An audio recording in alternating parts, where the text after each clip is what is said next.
Hello, everybody. Today we will be discussing of how to renew the Iqama of a husband or a wife. First of all, the company has to renew the Iqama of a working partner. Only then you can renew the Iqama for your dependent, which may be husband or wife. So these are the steps we have to follow. For paying bank fee, just log into your banking app and click on payments and then government payments. Then come to the last option, it is agent control.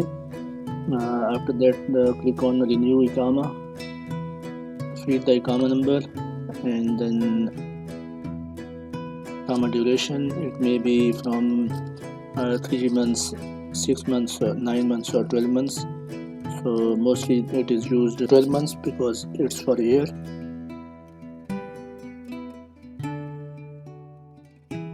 Click confirm, choose the account. Then it's appearing 500 per year.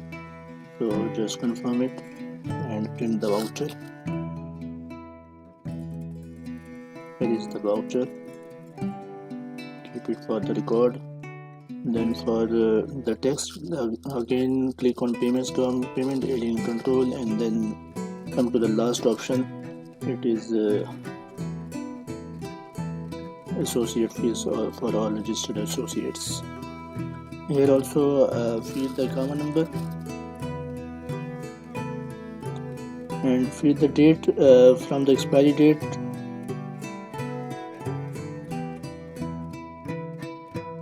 It should be taken from the expiry date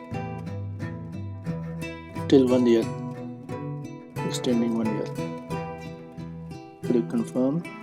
It will also show the fees and click print the voucher. Fees is appearing 4,880. Then log into your Upshare, go to workers, then click Iqama renewal.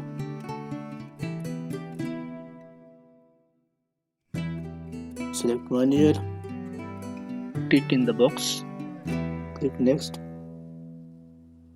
then again click confirm. The data will be appearing. See the data. Just check the information above. When you are sure, then just confirm and your Iqama has been renewed. That's all process. It's a simple process. Print that report also for your record. So it's all for today. Thank you for watching.